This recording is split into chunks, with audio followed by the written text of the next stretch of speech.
Welcome to Live from the Table, the official podcast for the world-famous Comedy Cellar. I'm Periel, the producer of the show. I am here with Noam Dworman, the host of the show and the owner of the ever-expanding world-famous Comedy Cellar. I have a very special guest this evening, Matt Welch.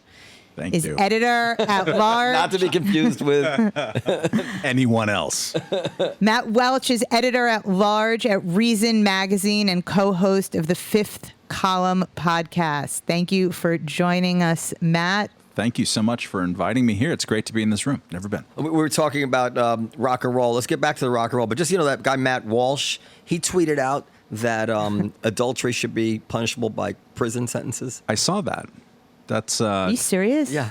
To which at least one person responded pretty quickly, like, who did you vote for in 2024? It's just like insane, right? Like, what are you even talking about? Poor Matt. I think both of us have over time been booked to go on Fox or someplace, and they realized after the booking, like, whoops. After you showed up? Yeah. Oh my God, that makes me feel so much better because I did that for this show once and Noam almost murdered me. We had on, is his name Dr. Sears? Is he the guy who writes the children's books? I think so. And about child rearing. So we booked the wrong Dr. Sears. And I started asking questions about child rearing. It's like, I don't really know much about child rearing. Did you call an audible and Yeah, we talked about, he was a diet guy. So sure, we started talking about diet. Anyway, so do you want to talk about rock and roll or you want to talk about Israel? I will always talk about rock and roll before Israel any day. So we were talking about how these guys, Ozzy Osbourne, lived a very long time, seemed to outlive what you'd expect given his use of drugs and all that. But Keith Richards is alive and going strong. And your theory on that is that he married his drug and alcohol counselor, I think like 30 years ago, even more now. So I think he figured out a system that worked for Keith. How old is Keith? Keith is 81. 81. All these guys, Keith Richards, Mick Jagger, they're all about Joe Biden's age, right? But Mick Jagger does yoga every single morning. He's in better shape than all of us were at age 18. He is Mick is really one of those guys who takes such good care of himself. But Keith is still I think smoking cigarettes and drinking God knows what. I think he's learned to water it down over the years, and he's built out of spite. That's great. And he wants to outlive Mick. I mean, that's the whole point. Totally. That's the only way he's ever going to get his revenge on him once and for all. But we were talking about the Hail Hail Rock and Roll movie, which I think is part of how Keith ended up saving his life. I think some time around then is when he met his wife, and it's when he got himself together after a really long detour in the 80s. It was kind of bad, and the Stones weren't really doing anything between Tattoo You and Steel Wheels. And he's an expert talking. Keith is bored and he's wants to get things back. He comes out with a solo record, which is really great. Talk is Cheap. If you haven't listened to it in a long time, I re-listened recently and it's fantastic. But he does Hail Hail Rock and Roll. Throws, what was it, the 60th or the 50th birthday of Chuck Berry? I think 60th. Could be 60th.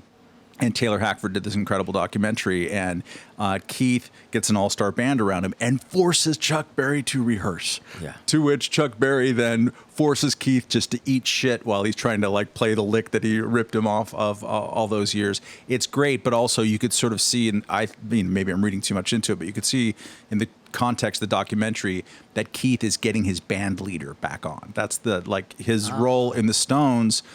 He had a great connection with Charlie Watts. He was the band leader. He's a great rhythm guitar player, band leader. He sees what's going on, and he can play some solos here and there. But he organizes the band. And when he organized Chuck Berry's band and kind of did it, you could sort of see him have this accomplishment. And if nothing else, he's been a great kind of road band leader of the Stones since then, even if the artistic kind of production isn't quite there. I've gotten two insights in life from Keith Richards, both by analogy. One is, one is in that documentary, but I'll do that second. The first one is, if you've read his autobiography, which I didn't finish like most books, but I read about half of it. He talks about having no interest and no kind of inkling that he could ever write a song. It's just the record company insisted that we write songs. All right, I guess I got to try to write a song. And, oh, well, son of a bitch, I happen to be one of the most talented songwriters in history, which is a fascinating thing to imagine that you might have a talent, a world-class talent, that you have zero. You imagine if you have it, you're compelled to do it. It comes out of you. It oozes out of your pores. No, I never had the urge to write a song. Like, it's just, that's an amazing thing to me. The second thing is, in that documentary, there's this scene. Is it "Oh Carol"? One of those songs, and there's a riff he plays. Now, I'm a guitar player. It's not a very hard riff. The thing is that you start with the notes already bent up, and then you release it. Instead of going, you go, and you remember that. And they get in a big fight. And Keith Richards cannot get it. He can't. And that made me feel good, too. The point being that, this happens to me intellectually all the time, there are blocks, there are little things that even geniuses can't get or miss. It doesn't come naturally to them. And literally, like, I'm so sensitive, I can be depressed all day because, like, somebody was able to do something or get an answer that I couldn't get. That should have been relatively easy for someone like me, right? It should have been. And so when I saw Keith Richards, and in music too, by the way, I have that issue. When I saw Keith Richards having trouble with something pretty elementary, I said, oh, this is not just me, like even the greats. So those are two little, and I always think about these things. They periodically come up in various situations. You shouldn't beat yourself up that much, especially in the podcast realm, and your music is its own beast. But I mean, part of doing this all is hopefully is that you're approaching it with a sense of humility. Like I don't know, you can't possibly know anything and everything. You can't be the best at it. And Moynihan does. You guys seem to know a lot on that. Moynihan is just fronting. He spends his life trying to act smart. So he's like he's doing a good job. He's like the Good Will Hunting kid on the other side of the tracks, trying to show off for the rich kids and succeeding because he's really fucking smart. But journalism should be about humility. It should be like you can't do this every time when you go on cable news, but at least once a year when I go on, I will deploy a well-placed, I don't fucking know. Yeah. You have to, because you actually don't know. And like, there's so many people who are so self-assured with everything at all time, and they're so trying to impress people with their knowledge that they're not allowing for good conversation to happen. Or, there's a lot of people, it's like Columbo, right? Like, act a little bit dumb and you will get a lot of really interesting things out of the people that you're talking to. So it's okay. Don't beat yourself up. But I will say about the Stones and Keith writing songs, we forget this now because the world tumbled out as it did. But it was kind of novel when the Beatles and then the Beach Boys, basically, and maybe you can say Buddy Holly before them and Chuck Berry to his own degree, but when they're like, oh, the people who are performing the songs are going to write the songs too. And there's an element of competition to it. The Beatles gave the Stones a shitty song, and that became their first hit. And they're like, okay, well, we're a different flavor, but we can compete with them and do that. And that sense of competition in those early 60s when everything started to plug in, crucial to them. They were all trying to beat each other up. I mean, I'm sure you've heard or remember the story. I think there's a day in '68 where they're having a party, a listening party, and it's one of their birthdays, like Mick's 25th birthday, something preposterous, something like I want to go back and just like put my thumbs on their Adam's apple because they're all so talented. And so I think on one hand, it's John and Paul say, hey, we got this single we think is pretty good. It's Hey Jude and Revolution on the other side. And on the Stone side, it's like, cool, we have this thing called Jumpin' Jack Flash. And maybe it was some other thing too. But like Street Fighting Man. Street Fighting Man, something like that from Beggar's Banquet. Just crazy, imagine that. But it was that competition lived with all of them and really prodded them up, I think. Yeah. But not to beat a dead horse, but you hear that Paul McCartney talking about, I wrote this when I was 14. I wrote this when he was always kind of like had tunes coming out of him. And John Lennon had, I think, was not as much, but similar, and had all these. He's always writing these little poems. Like, these guys were more the profile of what you'd expect creative geniuses to be behaving like at a younger age, right? Yeah, Keith Richards had to kind of punk rock his way into being a songwriter, but it's great from the jump. So anyway, I have a little bit of insight into this only because one of my good friends' husbands has been Keith's right-hand guy for probably 15, 20 years. Get so much good Keith stuff today. It's great. He has to, sometimes fly to London because Keith was in an airport and was sitting at his laptop and then just decided to get up and walk away. And then he has to go fly to London. It? Yeah, and find Keith and find the laptop. Wow. So Imagine being like the wolf from Pulp Fiction, except just for Keith Richards. No, I mean, it's insane. So since we're doing Keith Richards' show, I'll tell the last story. I told it already before we started, but it's the most interesting to me, which is that I have a good friend, Sasha Allen. She starred Broadway and The Voice and all sorts of things. She was touring with the Stones for many years and sings with our band. Matt, you've heard her too. Matt's heard her. And she was touring with the Stones, and I asked her, what is it like with the Stones? Do they even ever rehearse at all? I mean, they've been playing the same, 20, 30 songs for 50 years. She says, rehearse. They rehearse. Then Keith Richards records the rehearsals. Then he goes back to his room to listen to the rehearsals. Then he comes out and he gives the band notes on what they're doing wrong. And he does this routinely, and it never stops because things degrade. Now, as a musician, and anybody who's ever played in a band, you do understand that. Things do degrade. Little things here, little things there. And before you know it, it's just not happening anymore.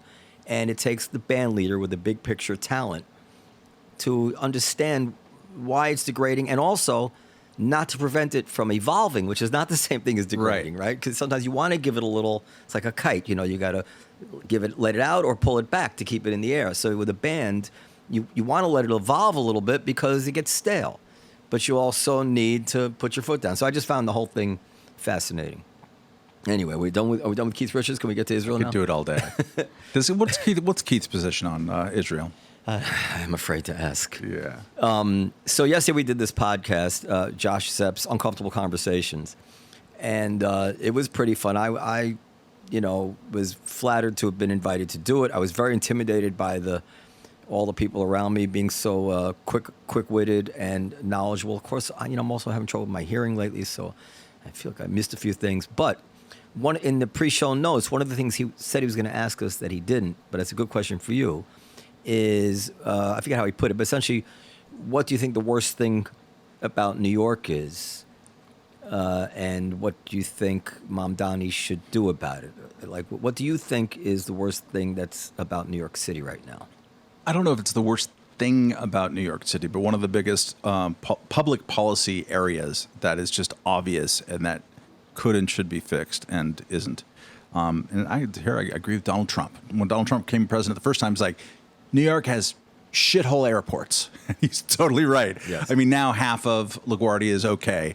Newark, which isn't in New York, but it's part of the tri-state area, is garbage. It's horrible. JFK is horrible. And it's also the most dangerous area to fly in the country by a lot. It's true, like the whole traffic control system is terrible. It's not in the purview of the mayor necessarily to do this. And that's part of the problem with New York, because the governance of New York is this just like Rube Goldberg contraption from 110 years ago. None of it makes sense. You have to ask the governor to do this, and who's in charge of the MTA and all that. But the rest of the world has moved on. They don't have cities or these, the Port Authority contraptions running airports. They're like, oh, you know what? There's no reason for a government to like hold a monopoly over running a business in this. And so, Europe, I mostly agree with my friend Ben Dreyfus that on average, on things like, ice and air conditioning, Europe can get bent. America, and general prosperity, we do pretty well with all that stuff. Europe has much nicer airports, and they're not owned by the local government. Something like half of the colonoscopies in Europe are with local anesthetic. They don't even put people to sleep for colonoscopy. It's crazy. Holy crap. As of a few years ago, but go ahead, sorry. I would like to see more energy like that, and also in LA, where I'm from Southern California. And let's just privatize some airports. It's actually not a crazy, weird Thatcherite thing to do. The world does it. Canada has private air traffic control. We should do that instead of we're going to have a major crash in this area in the next 4 or 5 years, almost guaranteed. And that's terrible. There's a completely predictable disaster coming down the pike. I wouldn't necessarily say it's the worst thing about living in New York. We just, you walk around, you see the worst thing about living in New York on a daily basis. For me, it's when I drive in. I spend a lot of time upstate, and as soon as you cross, you see the, welcome to the Bronx or whatever, immediately the road is just like, kung, kung, kung. You're changing your tires. Every bit of infrastructure sucks. It's just awful, awful, awful. And they're taxing you at rates that are twice as high as what Florida taxes their people, and their roads are great in Florida. It's just like, stop having the government have monopolies over the provision of infrastructure, and maybe some of this begins to unwind. Well, I agree with you. Well, let me start at the end, because now you didn't live in New York in the 70s or in the 80s? Certainly not. No. My first time here was in the beautiful, very crime-free summer of 1990, when I think there was about like 17 murders a day, including a beheading in Tompkins Square Park. But I moved here. My God, really? Oh, yeah, I know. It's super famous. It was nuts. And I was there. I was like staying Lower East Side near Rivington, and just like, I'm not going to go outside today. It's a little bit too scary. But I was a sheltered kid from California. So up through the 70s, it carried through to the 90s with very little oscillation between the worst and the best times. But in those days, like it or not, whatever New York was, no matter what shape it was in, you were stuck here. If you worked in finance, if you worked in the garment business, like if you worked in show business, television, whatever it is, you could not up and leave. So you just had to make the best of it. So the end of my whole worry is that that's really not the case anymore. They could run the entire Wall Street district from an apartment in North Dakota, I believe. I'm probably exaggerating a little bit, but so these problems that New York has, I worry that they could lead to the demise of New York in a way where that was never really a risk before. I don't know what the gravitational force is anymore. There's some, just because of the inertia of the talent all being centered here and gathered here, but it can dissipate, I think, pretty quickly. So I'm really worried about that. And one of the things that bothers me about New York is that, and you remember this from the 90s, and I think you'll agree, you used to walk around, you used to hear music coming out of bars, used to be open late. It was a city which used to promote itself with the mayor going, I love New York, it's open all night. Remember? Yeah. And now what happened, like all these people who moved to New York because they probably wanted to live in these raucous neighborhoods, they became older. They didn't want to give up their rent control apartments. They're on community boards, and they are changing the very nature of New York City. Now they want bars to close at 1 a.m. They're hyper concerned about noise. You really can't even barely run a nightclub anymore that has music playing anymore. And they're just taking the specialness out of New York. If you go to Nashville now, it's a lot more fun. Much more of a party town than Greenwich Village is. Yes. Now, Greenwich Village was known all over the world for a long time to be, this is the center of nightlife in the world. And the people who moved here for that are now shutting it down. So I guess what I'm saying is, I'm sure there's many examples of this. They have to stop catering to the squeaky wheels. And they have to try to maintain a vision of what they want New York to be, not just for the citizens here, but for the citizens of the entire world that view New York as kind of the center of the planet, right? We're losing anything special about New York that entitles us to say we're the greatest city on earth anymore. I think that there's something of a success curse that exists for New York City, for the country, United States, for plenty of places. California, where I'm from too. California is the most beautiful place on earth. It's incredible. Yeah. And they've governed it really, really badly. And this place where when I grew up, it grew every 10 years at a rate 2.5, 4 times faster than the rest. Everyone wanted to come to California. California hasn't gained a congressional seat since 1990. It has stopped growing. And the difference of that mentality is staggering. And you're right, like it can stop. All you have to do is look at Chicago. It's still a great city, but also governed so horribly. And as a result, their pension situation is horrible. The state of Illinois is losing all this population. State of New York loses population too. So like it can get smaller, and people do have choices. I think part of that, and granted, you're a nightclub owner, Noam, so you might be a little bit focusing on this story a little bit, but you're right too. I think part of it is that it's hard to be young here. anymore. Yes. It's really hard to have a young family here. You're driven out by the costs of everything, but especially housing, and also by the crappiness of the schools, which have gotten a lot crappier in the last 10 years. I have two kids in the New York City public school system. They've been in and out of the public school system based on what they did during COVID and some other factors too.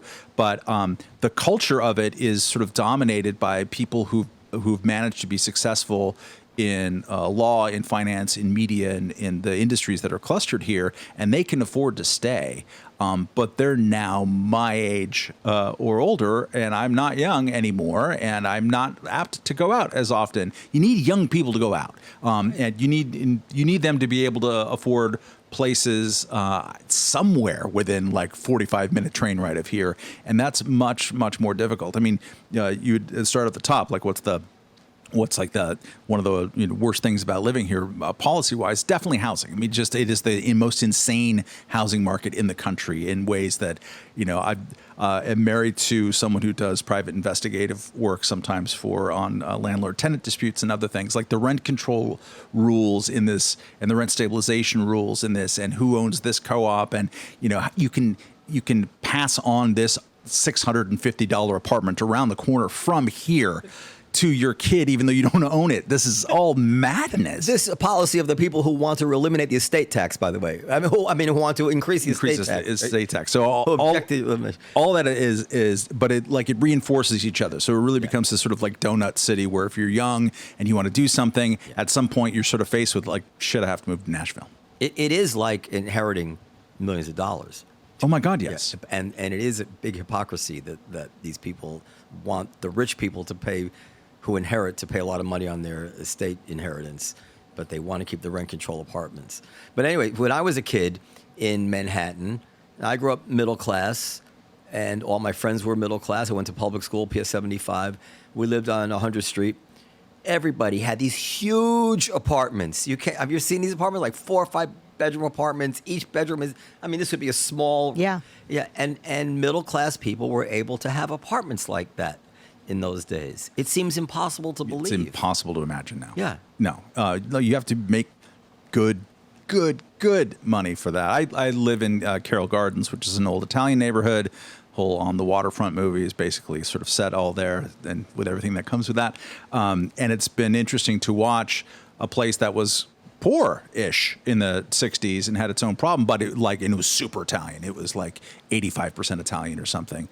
And then with the Brooklyn brownstoning, it gets sort of regentrified in the 21st century, and there's all these familial fights because grandma wants to stay. The kids want to sort of squabble over the inheritance. Like, we can sell this thing for $5 million now. We paid $10,000 for it. And eventually everyone buggers off and moves to Staten Island or the Jersey Shore. I mean, there is kind of like a Yogi Berra, nobody goes there anymore. The lines are too long. Yes. There's something that doesn't quite add up about what we're saying, because if the entire city is so expensive to live in now, it would imply a huge demand, which would not imply that New York is going downhill, right? It means, why were the apartments affordable when I was a kid? Well, it had to be there was a lot less money in the city at the time. And also there's just brutal amounts of crime and dysfunction. I mean, the 70s were not awesome in New York, except for maybe all of the art and, retrospectively some of the fashion and the clubs. But there's a lot that was really, really bad about it in ways that it's hard to describe to the kids nowadays. It was I was in abject terror rolling into Port Authority for the first time in the summer of 1990. But do we agree? It really can't be allowed to get anywhere near like that again. I don't know if it could. People don't really carry around cash anymore. I don't know what kind of crime could come back. There's so many ways to foil it. But if people woke up in 1980s, 1990s New York City, they would leave. They would leave in a heartbeat, and in a way that they couldn't back then. And that's also kind of great. We should have that kind of mobility. And I think one of the weird problems of modern America is that people forget that they do. Not necessarily in New York, but just people around the country. They don't have the same kind of get up and go. Like I can leave this crappy place and go to this good place instead. They do. I mean, again, I'm from California, so like the only population growths outside of Texas and Florida in the country that are like serious are just whatever borders California because people leave. Yeah. So they do show that they can do that, but they should do more of it. I'm not ultimately like. Everyone who's bet against New York long term is lost, and I'm still, now that I'm living here, I'm going to continue making that bet, but I am worried. I spent time in the early 2000s, maybe late 90s, on the community board. I was a member of the community board, and it really was these kind of old biddies and people with axes to grind who were just wielding power over people struggling to make a living in open businesses. And I remember, and they were very harsh on nightlife. They didn't want any nightlife here or nightlife there. Unless they kind of had a friendship with the guy, then they let him have his sidewalk cafe. I remember Keith McNally, the restaurateur, they just was so unfair to him just because they didn't like Keith McNally. But anyway, one time I was on the committee, Business and Institutions Committee, which is in charge of giving out liquor licenses.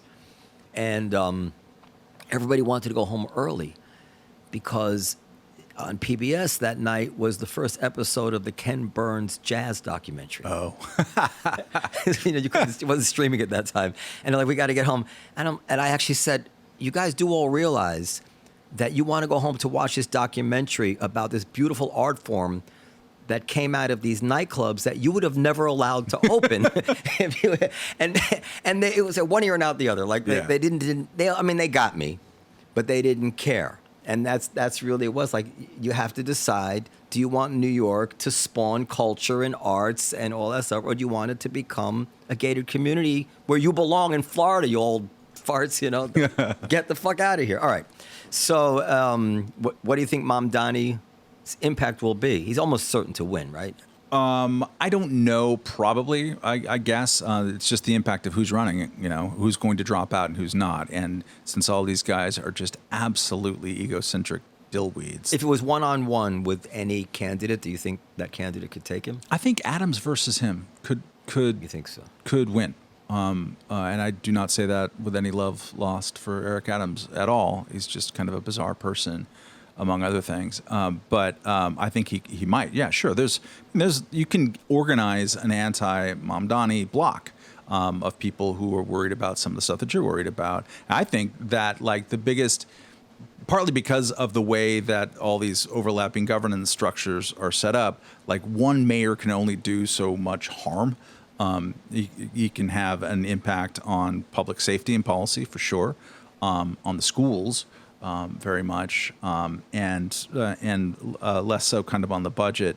But I think the impact that he would have that's most likely is that the people with means are going to move their feet. They're going to find that 183 days a year that they can spend in the Hamptons or upstate, or just they'll up and move to Connecticut or wherever you can have a little bit of a better financial situation. I think they will preemptively go in that direction. And I think Wall Street, I mean, again, people who have bet against Wall Street or bet on Wall Street leaving have all lost those bets. But Brad Lander, the city comptroller, who just loves Mamdani and is like tethering himself to him, he's a sort of a competitor. He's awful. He used to be my city councilman, and he has been using the comptroller's office just to harass Wall Street constantly with just like, you're not pro-union enough, Starbucks, so we're going to issue a lawsuit against you, or like try to get them to do all these ESG standard stuff. Like, we talk a lot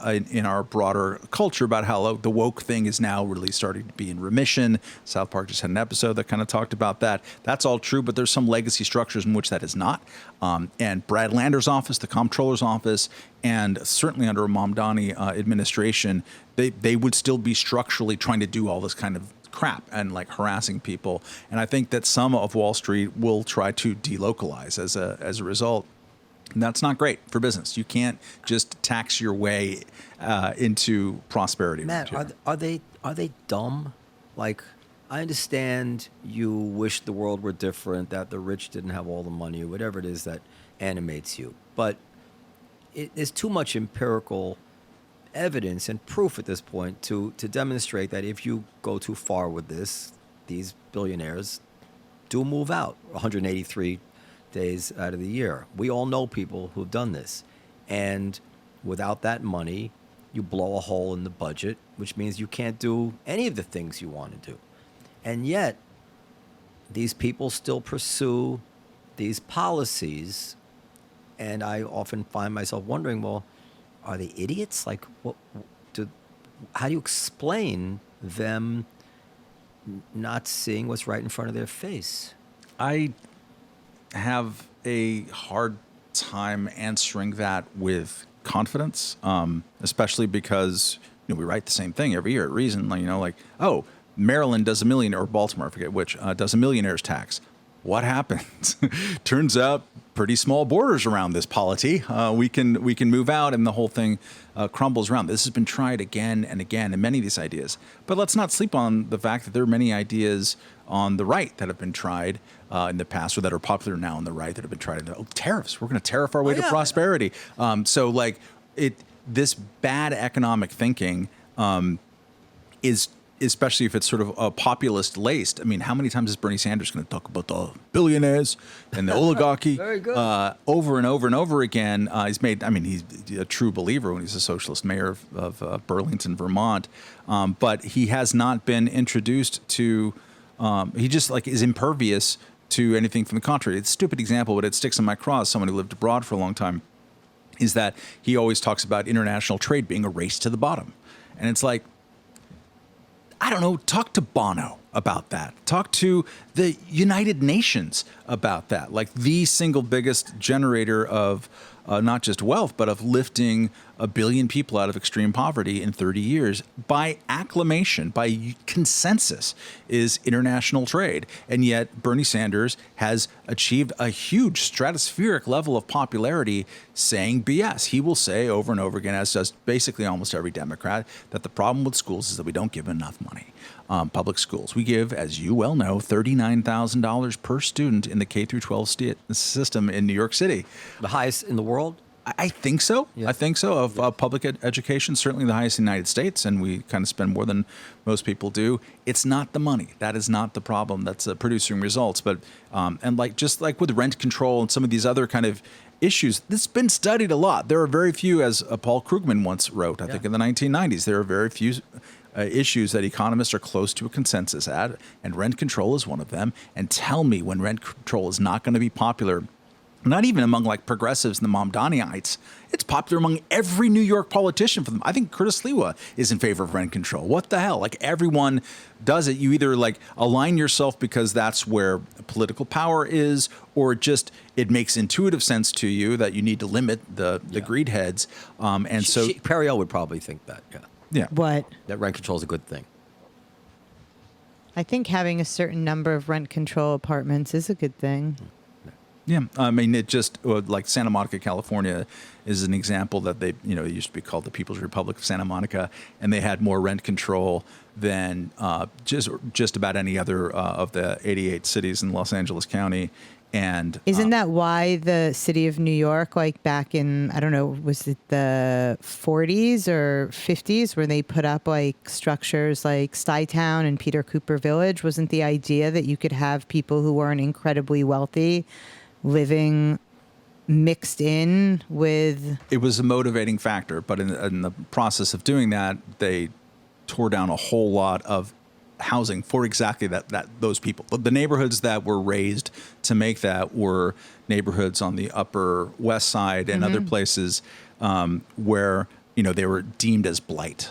So they basically didn't like the way that those middle to lower middle class people were congregating. They wanted to have their own kind of sort of top down structure of that, and that became, of all of the controversies around what's his face power broker guy. Fishman Spire? No. I'm blanking. Noam, fill in the blank for me. Robert Moses. Robert Moses. One can say many things about Robert Moses, but of all of the things that he did that I think are were kind of unequivocally bad. It was those, and it was done for that motivation. Like, let's just raise this place so that we can A, build a freeway, and B, I will be in charge of housing because I am the benevolent person who could provide it. And he made ghettos by doing this, and he disabused, he kicked people out of the property that they treasured and the neighborhoods they treasured. He destroyed neighborhoods in that process. So you can have that as a motivation, and sometimes it can produce partially some of those results, but then it also contributes very much to the fact that the market as a whole doesn't have the ability to kind of create new housing around it. And the creation of new housing, as we see in places like Austin right now, and in Florida, and in Texas writ large, if you allow people to build it, the prices are going to go down. And New York has this, like, no, we can't allow people to build, and we have to sort of control it in this way. That's reasonable. I accept that, and I think that works. Of course, the irony is that the apartments now are, insanely expensive over there, right? Well, where?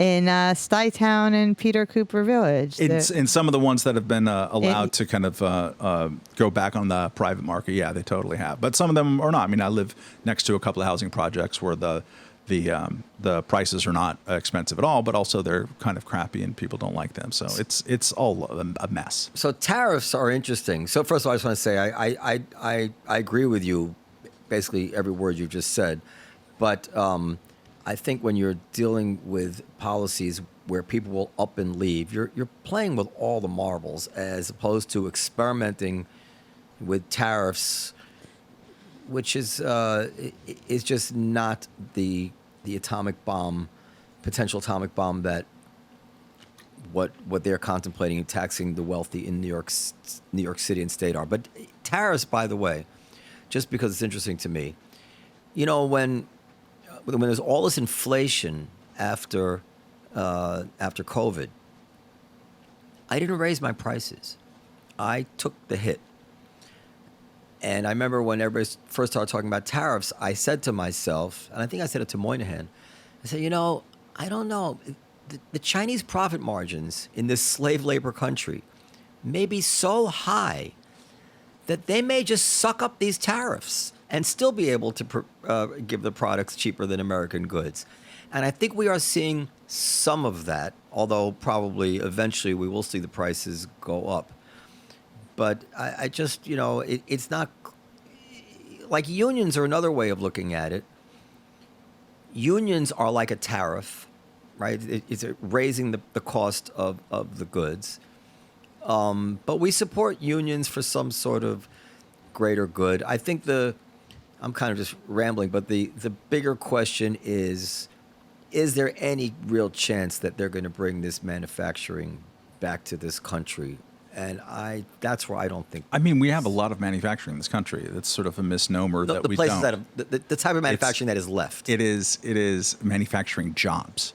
Yeah. And so we have this kind of nostalgia for jobs that most of the people expressing the nostalgia don't want to take, which is fine. I mean, there's a lot of dignity in that. We also have, I don't know what the number is, but like a shocking number of just like welding jobs that are right now unfilled because for whatever reason we are not prioritizing that. Can I just interrupt you for a second? Because the MAGA is so dumb sometimes. Like, and if they could get those jobs to come back here, who would the capitalists need to fill those jobs? Immigrants. It doesn't have to be. Go fucking learn how to weld, and you have a job in this country. There's no barrier to that entry except you. But the homegrown people are getting older. I mean, like you. When I was a kid, we're full employment. You need immigrants if you want to have more welding jobs in America. That is likely true. It doesn't necessarily have to be true.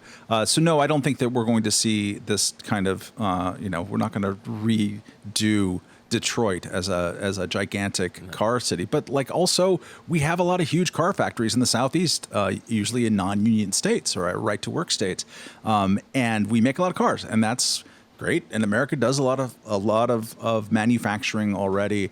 I think with the tariffs, first of all, you're crazy with your prices, as Moynihan has told you many times. You already charge way too little. I'm not going to complain about it. I'm just telling you that as advice. So maybe you have a different view of elasticity on stuff. But Unilever, right? Largest like the dry goods or consumer goods company in the world, said like, hey, look, we have to raise prices because the margins on those places are so small. The margins at Walmart, I used to work in newspapers, I used to work at the LA Times.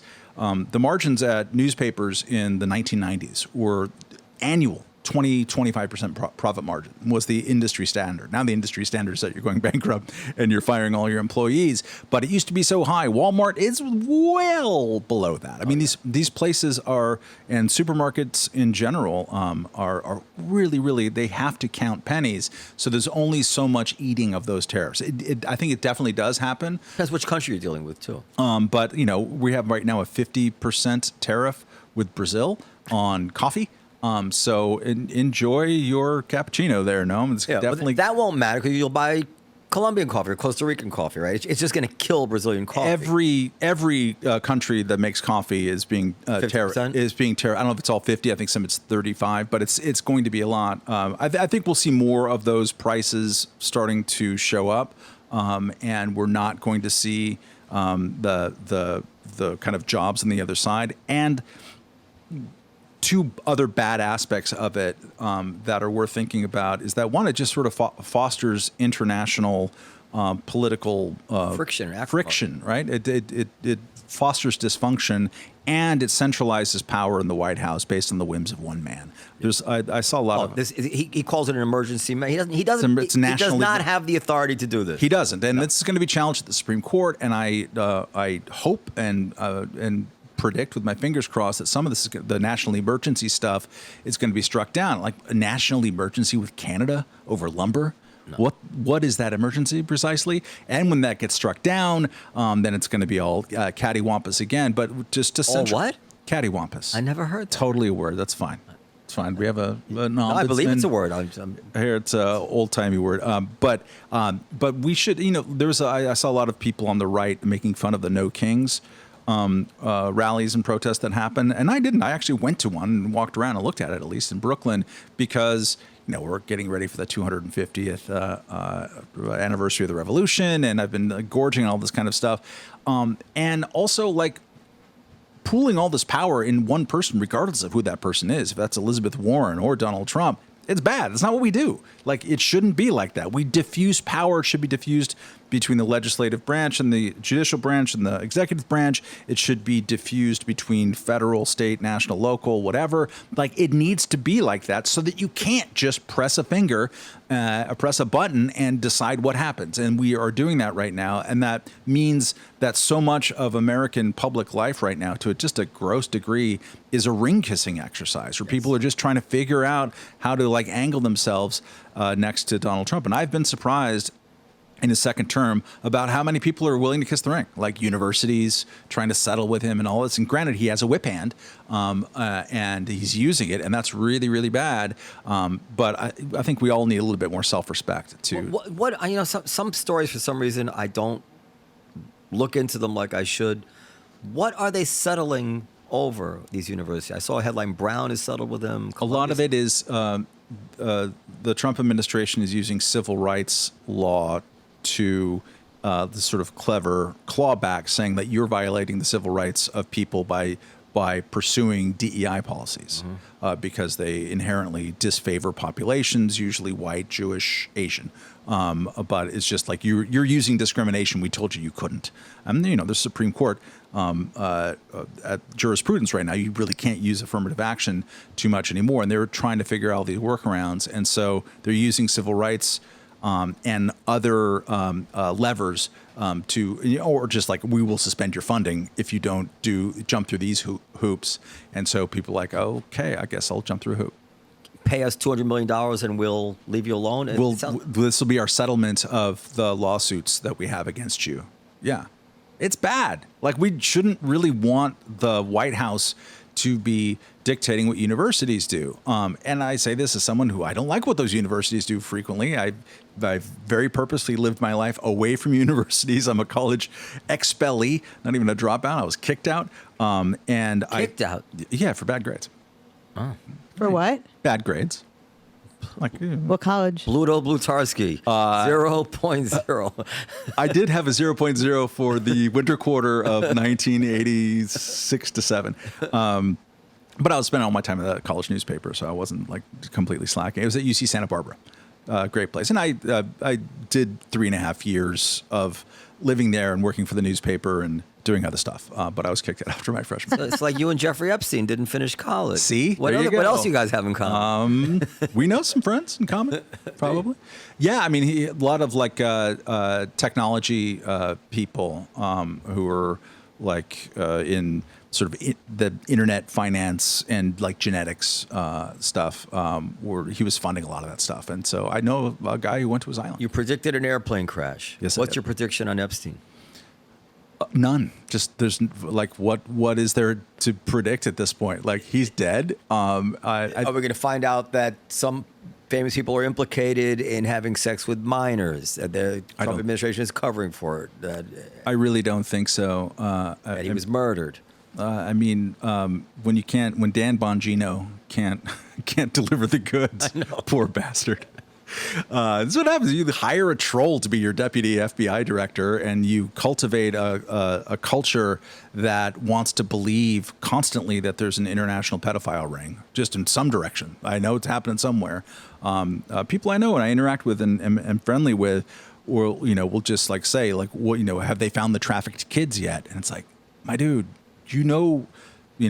who gets sexually abused as kids. It's horrible, and it's not like a joke in any way, shape, or form. It's people they know. It is like there never was a international trafficking ring for kids. That like I saw Taken. Eyes Wide Shut. Yeah, I'm sure. Like there's a lot of holes in all those stories. I grew up very close to the McMartin preschool in. Which one is that? That was the Satanic Panic I think it was in the South Bay, Manhattan Beach, if I'm not mistaken. I'm from Long Beach. That's when they tried and convicted a whole bunch of people. It was based on the idea that this kindergarten was doing satanic sexual rituals to kids, and they had all these like 4-year-olds or ex-4-year-olds testifying, and like they're prodded to find memories that didn't exist. It's one of the worst like moral panics in the history of the country, and it happened in our living lifetime. You were talking about Ozzy Osbourne before the show. This was all in the middle of the panic about satanic heavy metal. Tipper Gore is going to go out there and like read lyrics of Prince songs and like metal songs and Twisted Sister and all of that. Parents Music Resource Council, PM, whatever. Counselor Center. My favorite bit of that, and everyone should go and watch the video highlights of Tipper with the big hair.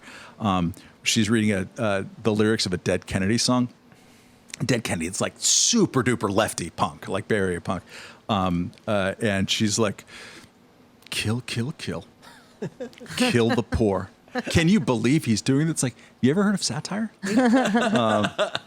He didn't want to kill the poor. He was satire. Anyways, yeah, there was in the middle of the Satanic Panic, and they jailed people who did nothing for a long time. It was eventually kind of overturned. But there's even some like people who prosecuted cases like that, I believe in Bakersfield, California, who just stayed in their job as prosecutors even after they railroaded people based on this kind of sense of panic. So we are always one step away of being panicked about elites doing crazy pedophile satanic shit, and it's just not true. So I don't think it's going to be true in this case. And eventually, I think here's my prediction of it: Donald Trump will successfully browbeat his own base to stop talking about it, because he has never not been successful in doing that over the last 10, 11 years. He's brought his side, the Republican Party, Fox News, everybody on the right, he's eventually brought to heel. The Freedom Caucus used to be opposition. They became lapdogs. He'll do it in this case, too. Yeah, I mean, there's a few circumstantial bullet points which make this whole thing hard to believe that there's anything there. One is that the Biden administration had this information about Trump and didn't use it or leak it during the election. Two is that he would hire Kash Patel and Dan Bongino, these two Epstein fanatics, and put them in charge of the Epstein files. Like, why would you want to put those guys in charge of the files if you knew it was catnip for them? Yeah. And there was another one. And that how do you?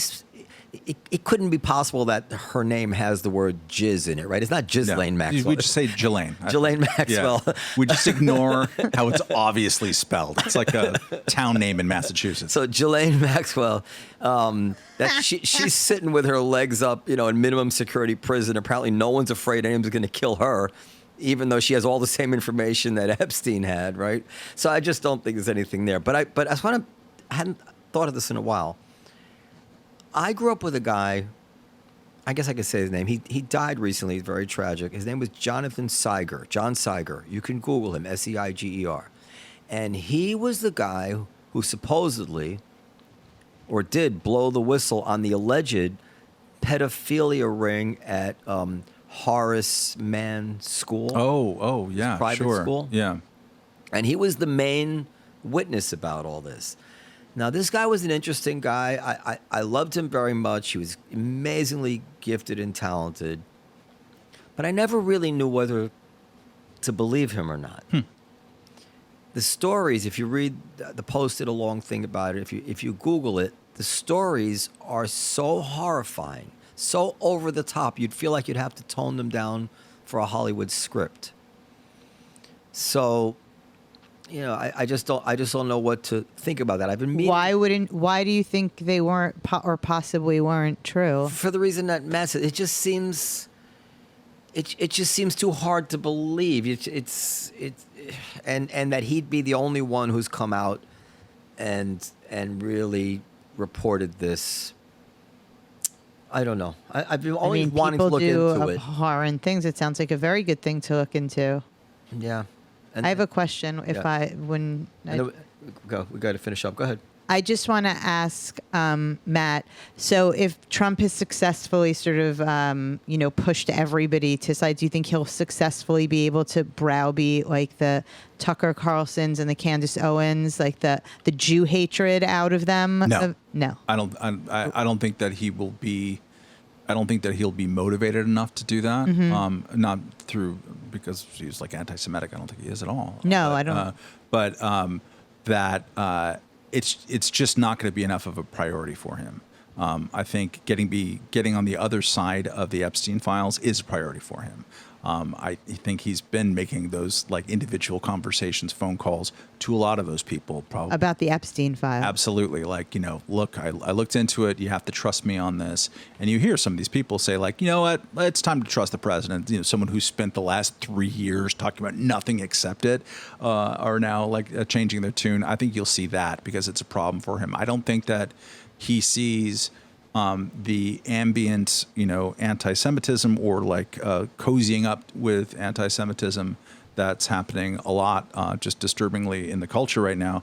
I don't think that he sees that as a problem that he needs to combat right now. I mean, if it was, then he would have maybe combated it a little bit harder in 2017. He had an opportunity to, and he chose not to. So until it becomes a very specific problem for him to solve, I don't think we're going to hear anything from him. We're going to wrap it up. When you talked earlier about, being humble and realizing that you can't know many things are unknowable and not what they appear. That's really the way I've felt all along about Israel, but I feel that way more than ever now. Like you just don't know what's really going on.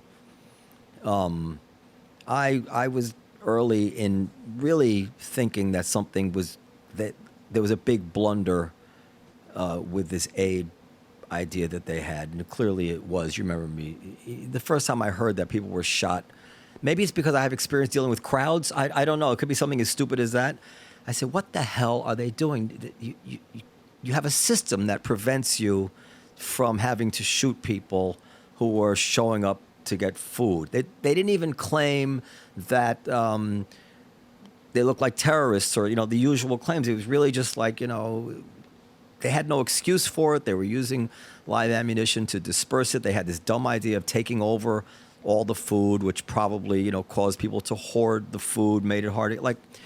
And then it's a perfect storm of terrible I hate to use the word PR because it's much more serious. It's not just public relations. People are actually dying. 800 people dying just to try to get food. That's some number like that. It's unbearable. Yeah. It's unbearable.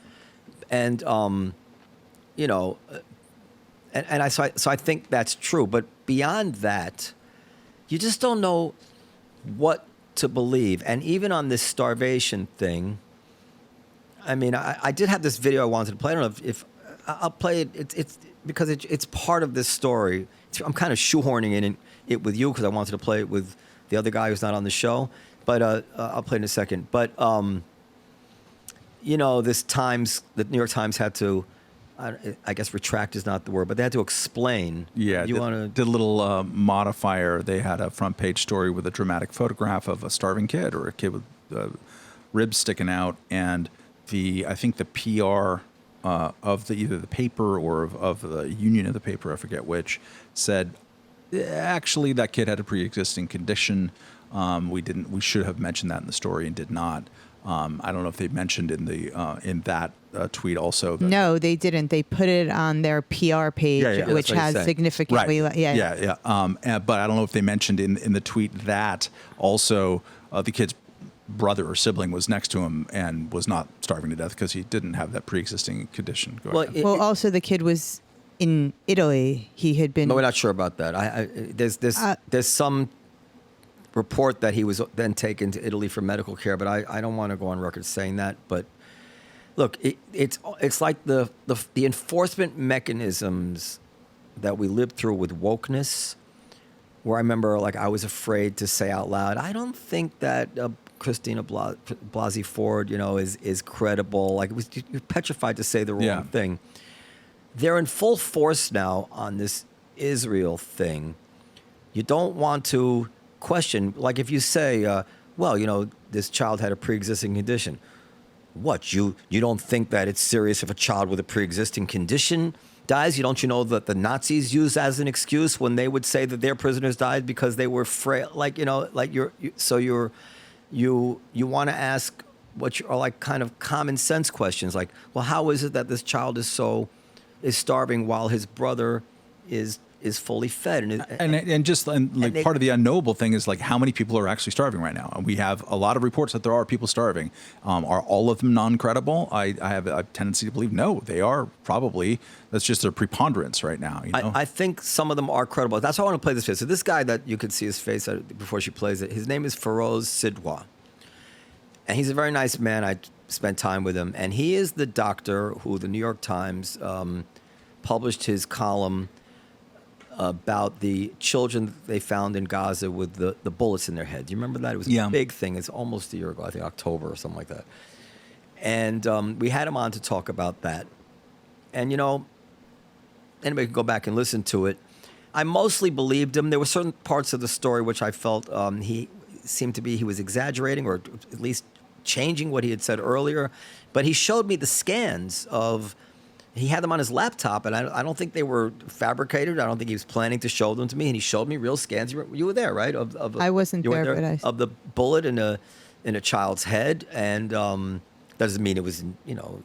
I mean, plenty of bullets wind up in children's heads in Chicago too, but it doesn't mean it was a murder. But he seemed credible. But then towards the end of the interview, he started talking about the starvation in Gaza. Now, this guy is one of the leading experts on this. He was in Gaza. He's reporting about, and so I went back and I cut out this part of the interview.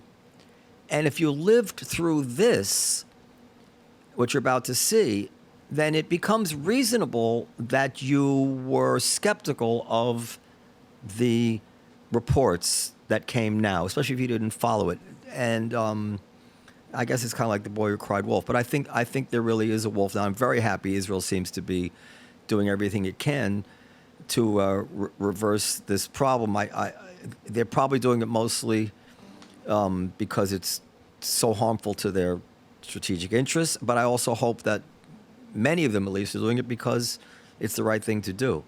When you speak to Israelis privately on the right, I've yet to hear an Israeli tell me one-on-one that they're happy to see children die, or they want the children to die, or they're they're heartless about it. But you do hear these crazy right-wing ministers from time to time saying this. But anyway, so just play this video. It's a little bit longer than I wanted it to be. It's like 3-4 minutes, but I cut out a lot. So I didn't mean to cut anything out to try to spin it one direction or another, invite anybody to go and listen to it. But this is Feroz Sidwa, and this was a year ago telling us about starvation in Gaza. It's quite interesting. Go ahead, play it, Tiana. Make sure the sound is working.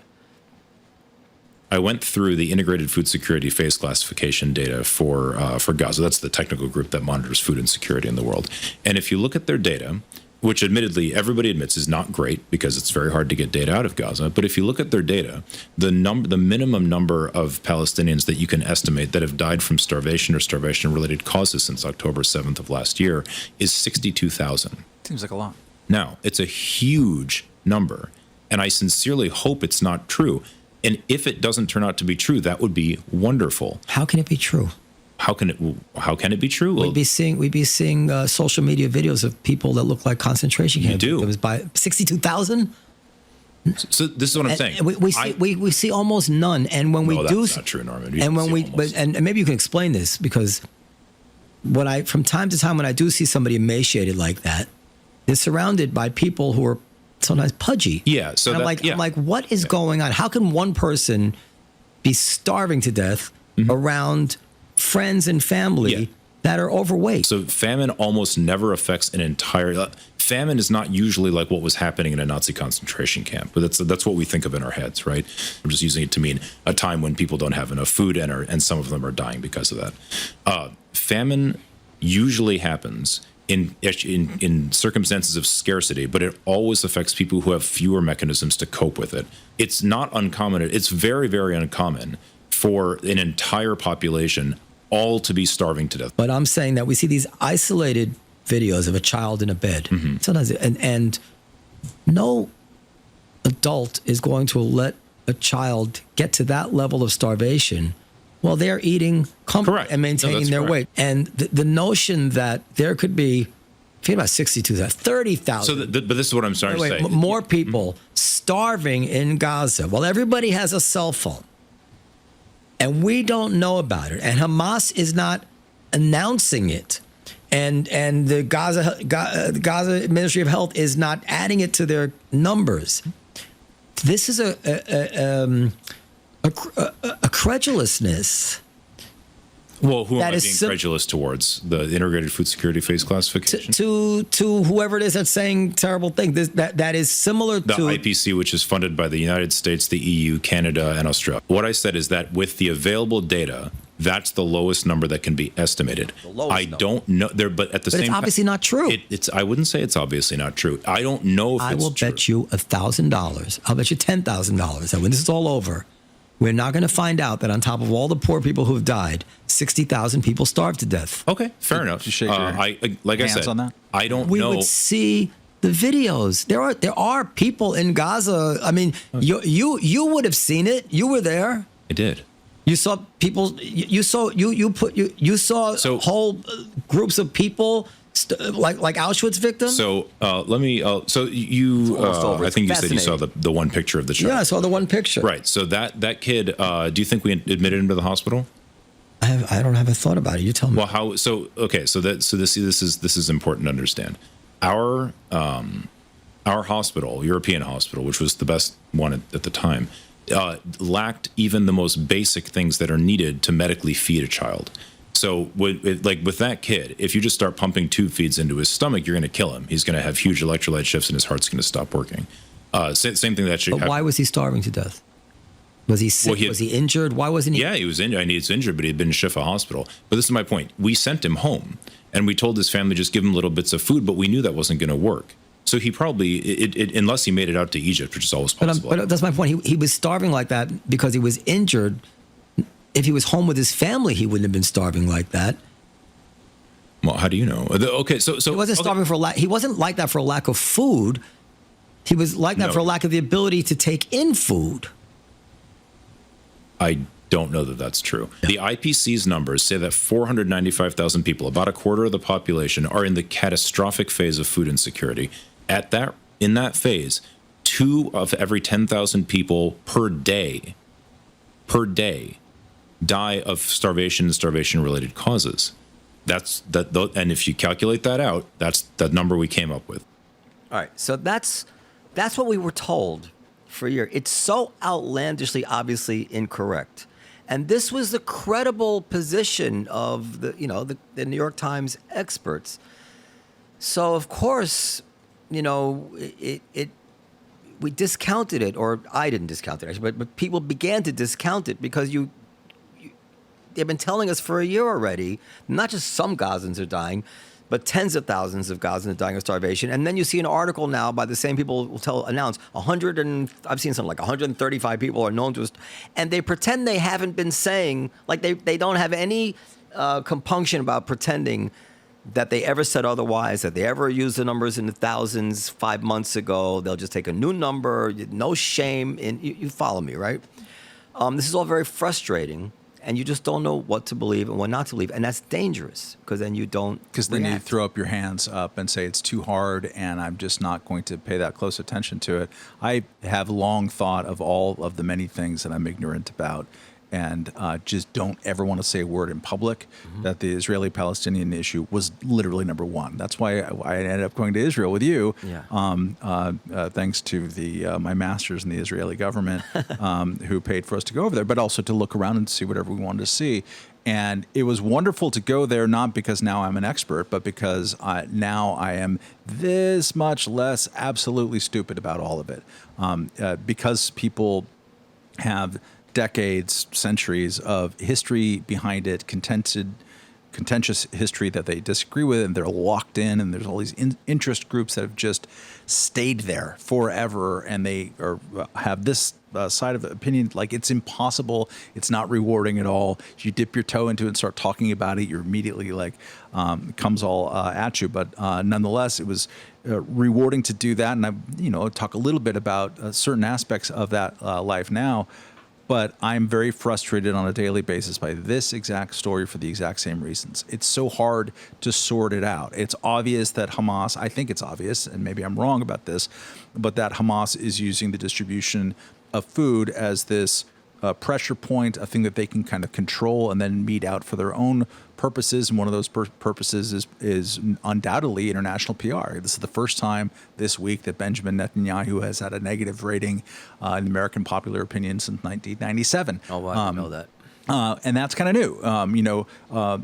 International regard, American public opinion, public regard for Israel is fundamental. It's a thing that I learned kind of from you, or at least thinking about in a different way from you while we were in Israel, is that you kept interrogating everybody that we saw. Like, don't you realizing you're losing young Americans? What are you doing about that? You're losing the Democratic Party. What are you doing about that? And for the most part, people didn't want to engage, right? They were sort of like deflecting and thinking that this wasn't a problem. Well, it's a big problem for them right now. And this particular story is a huge problem for them right now. And it should be a problem. You don't want people dying of starvation who you have control over while you're also in the middle of a war. And it's this damned if they do or don't moment for sure. I think Stephen Witkoff landed in Tel Aviv just today, or recently in the region. The Trump administration seems pretty engaged on, like, they don't like this either, and they want to see about making it stop. But it's really, really hard to sort through the competing claims here. And Jews among all people are not supposed to let this happen. Go ahead. Why isn't the UN tasked with distributing aid to do their fucking job? From my understanding, is that they had been for a long time. That's not my understanding. And they do it very badly. Periel. Okay, so that's there's no question that there are people to lay blame on here in this entire cast, but it doesn't change. No, it's horrible. Of course. But it's very difficult to have a conversation, not with the two of you, but in general, in good faith, when nobody acknowledges that fact, right? It's like that's a major and very important part of this conversation. Look, we've heard for. And by the way, I'm sorry, I just want to say the other people who have not gotten any food for over 600 and something days are the hostages, of course. Yeah, this is true too. That's all. But I don't think I don't. This happens in life all the time. Very often, you say something to somebody, and they come back at you with something, and you say, "Listen, that may be 100% true what you're saying, but the only time you shouldn't be saying that to me is an answer to what I'm saying, because I want to talk about what I'm talking about now that I've come to you with." And yes, of course, what Hamas is doing to the hostages deserves to be talked about all the time. But the time to bring it up is not as an answer to whether or not Israel or is or is not responsible for these. It's not an answer to that. I'm saying that there's more than one thing going on, and to have a conversation about the horrors of anybody starving. Yeah. I think it's a horrific thing that anybody should go hungry. Is that you can't just blame the Israelis. Well, I'll say this. For 2 years now, we've been hearing about everything, and more than 2 years, but and 77 years or 76 years, whatever, 77 years we've been hearing, but really now concentrate. Been hearing about everything Israel shouldn't have done, and we really have yet to hear from anybody what Israel should do. Even Omer Bartov said to us, the guy who says that Israel's committing genocide, says, yes, Hamas must be destroyed. Remember, he says, Hamas must be destroyed. How should they do it? He says, militarily and by giving them the Palestinian people another option. He's presuming they want another option. And he had he felt no obligation to explain how his version of defeating them militarily would differ from Israel's version of defeating them militarily. So it's fundamentally unserious. That's what I'm saying. Anybody who thinks that a civilian shouldn't be fed is a monster, right? That's. And I imagine, I had this thing I said yesterday. I always get the quote wrong. Hemingway said they went bankrupt gradually, then suddenly. All at once, yeah. Gradually, and all at once. I feel like that's what's happened with the future. In our lifetimes, the future came gradually, and now, in the last 5 years, it's come all at once with AI and drones and everything you can imagine. And Israel, Netanyahu, I'm sure, is saying to him, he'd love to just end the war. And yes, we could probably live with this, immiserated Gaza next to us without having another October 7th for a long time. He says, but 5-10 years from now, I'm going to be the guy who kicked the can down the road. And we're going to be swarmed with these $400 drones like Ukraine, and all of Israel is going to be overtaken because I would be the guy who let this problem just come around again. And I feel like that's what the pressure he's under. It's like, I have to stop this now. Yes, and I think in many respects, that kind of motivation or mindset has led to some pretty amazing Israeli victories over the past 2 years. Hezbollah in Iran, and that's just gigantic. And it was sort of unfathomable a couple of years ago. I've long said that what October 7th showed in many ways was that October 6th was untenable in 1,000 different directions, including having this sort of immiserated strip of poverty that is blocked off from the world, not only by Israel, as you well know, and just the whole thing doesn't make sense. What's happening in the West Bank, the conditions of people there, and the expansion of settlements, I would include as part of what is intolerable in October 6th and has a pathology in Israel. Feel free to disagree about it. No, I agree. But so that's led him to good places of okay, we just can't tolerate having Hezbollah pointing 100,000 rockets at us. Also, the endless rockets that were coming into the south from of Gaza, Israel just nonstop. Every day we really expect rockets. Mm-hmm. That's intolerable. You just can't have that on a daily basis. So it led to some good ends, or some productive from Israeli security ends. But then I think from the beginning there has not been some idea about what Gaza looks like, how it's governed, who's responsible for its security, where the people can go from October 8th on. There hasn't been. They haven't worked out endgame with this at all. And it's the choices are terrible because you defeat them militarily, defeat a terrorist army that doesn't wear uniforms except when they're handing over at photo stage events, handing over people hostages in their limited releases. Only then will we wear any kind of military garb in photo ops. That's really, really hard when the usage of immiseration and death is being used as basically the primary weapon of Hamas, besides occasionally killing people and doing so spectacularly on October 7th, is international PR. And international PR works better for them when there's a starving child and a blown up baby or a mosque or a church or something. So all of that is really, really difficult to overcome. But I think I haven't seen, and I pay attention to this 1/100th amount as you do, but I've never seen in the Israelis that I've talked to, including in fairly senior positions, I've never heard like, what's the plan? How do you take that mindset saying it's intolerable the way that this is going on, and how do you end this thing? And I don't think anyone has a good idea. Well, I think they were hoping that Hamas would collapse. I think I said this to you yesterday. All the ways that the world has dealt with these problems are no longer, they've all been discredited. How do we deal with it in Germany? Total war, which Bartov said was not even a war crime. He said they targeted and killed 600,000 German civilians on purpose, and it was not a war crime, let alone genocide, because they rebuilt Germany afterwards. And he said in his thing, said the only way we had to destroy Germany to rebuild it. This is what the guy who says Israel's committing genocide wrote, and he stood by it. But obviously, total war a la Germany is not is discredited. Throw them all out. Like they threw all the Germans out of the Sudetenland. Well, no, you can't throw an entire population out anymore.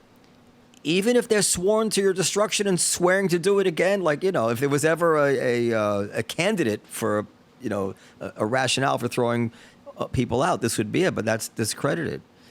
And regime change, the way we tried to fix Iraq. Well, regime change doesn't work. We can't take an international group and go in there and take over Gaza and set up a government. So everything that has worked in one way or another when the world has had this problem is no longer available to Israel. And also, so what are they to do? And also the visible. My answer is they're supposed to give them one more chance. That's what it is. They're supposed to give them one more chance. I think that and again, as a naive, ignorant outsider, that a solution would have to be given having neighboring countries take responsibility for governance of the place. But it can't. I guess it could. But just want to make one more practical point: that no one is going to put $1 into Gaza to raise new structures if they know that Hamas is going to send rockets and Israel's going to have to come back and destroy them. So even to have an outside Arab, what do you call it, like a Sort of coalition, it requires Hamas being gone. They cannot rebuild Gaza with Hamas there. Yeah. So it's the most complex problem we've ever seen in international relations. And you're not allowed to talk about it. I think you're allowed to talk about it. Don't go Tucker Carlson on us yet, and I'm Dworman. No, well, when I say you're not allowed, I do talk about it. Yeah. When I say, that was I didn't put it well. But if you discuss it, you will be attacked as being heartless, and it's at some risk to your personal reputation. I'm, walking a tightrope all the time because of my position, because of my deep friendships with Arabic people, because of, like all the things that could go bad for me. So far, so good. I haven't stepped on a landmine yet, but I'm quite worried about it, So I try to choose my words carefully. But the starvation thing is, just back to where we started about this, it becomes very difficult to express any skepticism of the story because they'll immediately say, you're heartless, you don't care about people starving. In the same way, you couldn't express any skepticism about a Me Too story because that meant you didn't give a shit. If you said, well, Louis C.K. is not like Harvey Weinstein, you're complicit. In both cases, or both types of cases, I think that if you present yourself as a good faith seeker of how to figure out what the facts are, people will respond to that. And people will snipe, yes, sure. But you can be skeptical of things early if you are not wearing on your sleeve, I intend to arrive at this conclusion. That takes some practice and skill, and we're doing it in an atmosphere, as we were talking last night, where the institutions that used to do that with some regularity have been decimated, and so like that habit is less and less in our civic discourse, and that's a problem. But screw it, we have to build it from the ground up. We have to sort of like practice it individually. Yeah. All right. Great guest, huh? I can't believe we never had you on before. What the fuck were we thinking?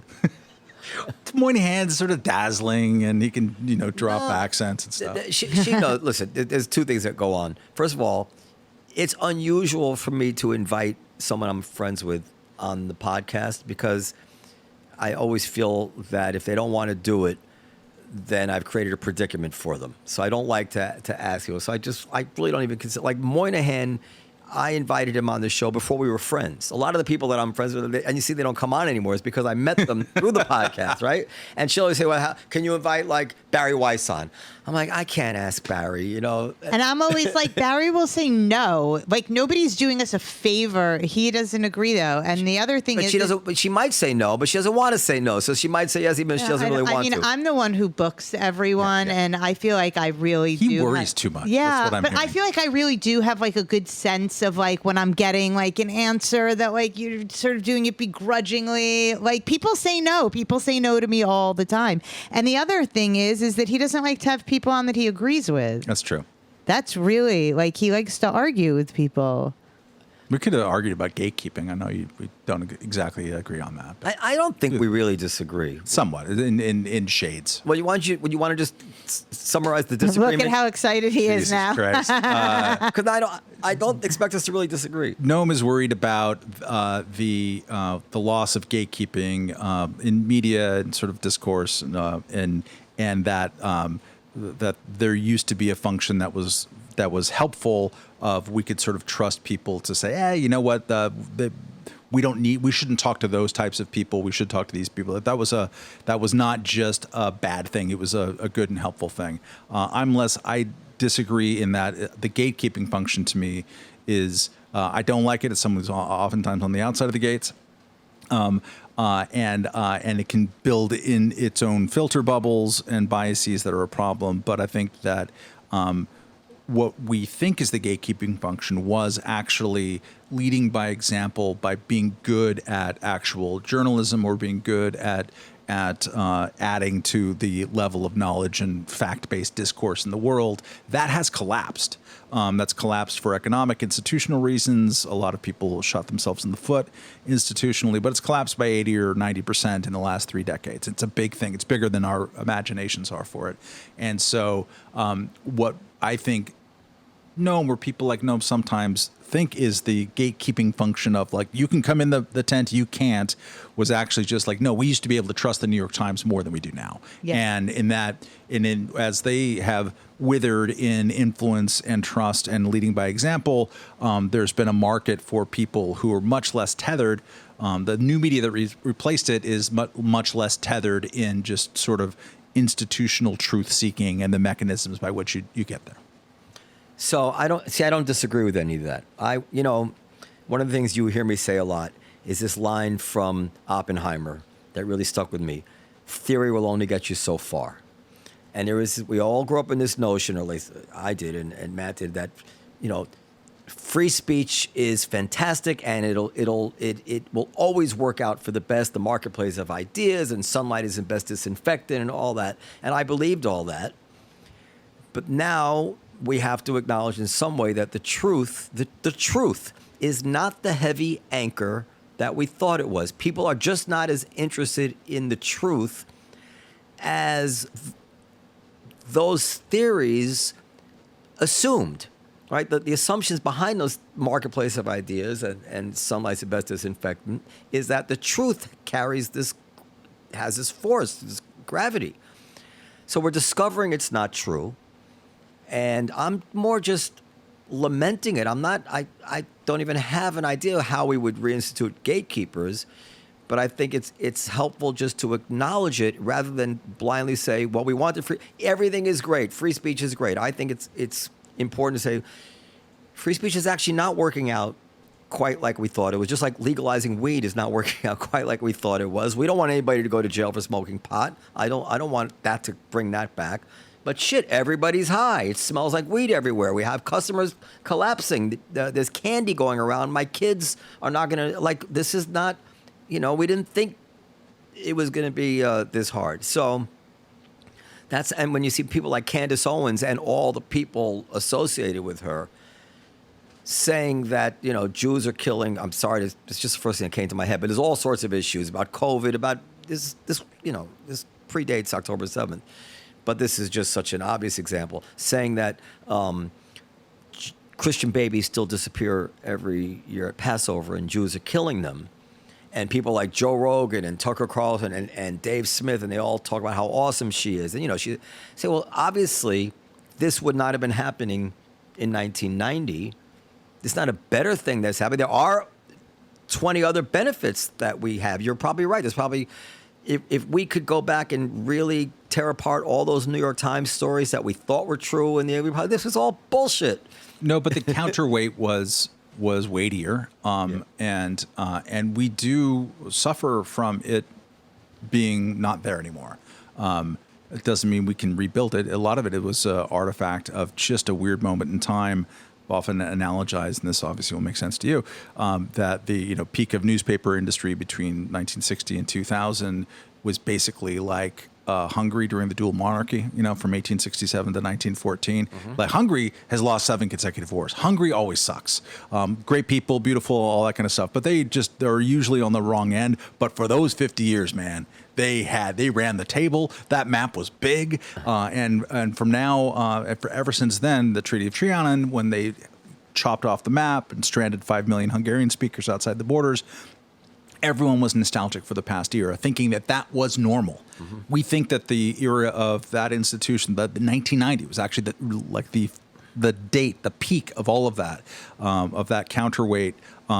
It was actually an accident of history. Most of American history has been a free speech cacophony with a lot of garbage out there, and with a lot of consumer-driven garbage. It's just that there was a 40-year period there where there was this very intentional and then also product of monopolistic markets that went away, counterweight that produced bad stuff and good stuff, but a lot of good stuff. And it was a big pile of that was a counterweight to the weekly world newses of the world in a way that in the future Candace Owens's that doesn't exist now anymore. But she didn't have it supercharged by technology, people always use whatever available tech, right? But I'm saying like now it's really, one person can distribute to the entire planet, it's crazy. Sounds great. So what's the only answer? The answer is that powerful people like the Joe Rogans of the world, we have to create some sort of ethic or norm that we expect something responsible from them. I totally agree. The way they behave. I think that this, and that's what I've been fighting for. This begins on the consumer level. The demand side is absolutely underrated for this. Yeah. And so if you see a person, a publication, a podcast, or whatever is doing good work, or just an individual piece from that, reward it in some way. Follow it, recommend it, share it with somebody, do something like that, and look for more of that in your life. And this is just, I'm not telling people what to do, but I think this is helpful. And then also notice who is feeding you crap, and maybe find a way to not consume that as much. I spend so much time trying like hell to curate my Twitter feed so it's less trolls and more people who are actually trying to seek truth. Not that you can be successful with these things anymore, but you have to try. And if we don't try, then we're not going to build the next thing. Yeah. All right. I don't think we really disagree. All right. I think everybody I said this to somehow thought I was calling for like speech regulation or something, but I never was. I was more just trying to say we should spend more time talking about the problem. And from that, clever people will devise solutions, like community notes on Twitter was actually a very effective thing, right? And maybe I'm sure there are 20 other things no one's thought of yet that help us regulate ourselves with unfettered free speech. but it can't. It has to start with acknowledging that there actually is a problem. We can both say we're completely dedicated to free speech, and it's not working out quite as we thought it would have. Anyway, that's it. All right, Matt, thank you very, very much. Thank you. Any last words on anything you want to talk about? Follow me on Twitter if you do that kind of crap at Matt Welch, Fifth Column Podcast. Reason, hooray! Nothing about Sydney Sweeney? Handsome gal. Handsome gal. Okay, good night, everybody.